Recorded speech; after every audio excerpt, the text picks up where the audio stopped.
My story of connections and connecting people goes all the way back to 2002. Mark and I had joined Peace Lutheran Church in 1999, and we already had our family in place. Our children were 2 and 4 at the time in 2002.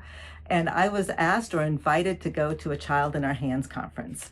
I really didn't know what that would be like, but I knew that I would enjoy a Saturday off, and my husband was available to watch the kids. So as I went to this conference, I don't even remember what church it was at or who some of the people that I met around me were. But I do remember some of the speakers and how they told stories. And they told stories about their faith and their journey. And they shared about their grandparents, their parents, and how these stories have been passed on. And it made me realize that my family has faith stories too that need to be heard and continued on. They gave all kinds of ideas of family faith talk around the table and highs and lows, and how do we see God and everyday moments in the ordinary in our lives. And as we work with our children, it's important to point that out to them and to share not only our joys, but also our lows as well. This conference really set me in motion as we began to adopt the milestone ministries into Peace Lutheran Church.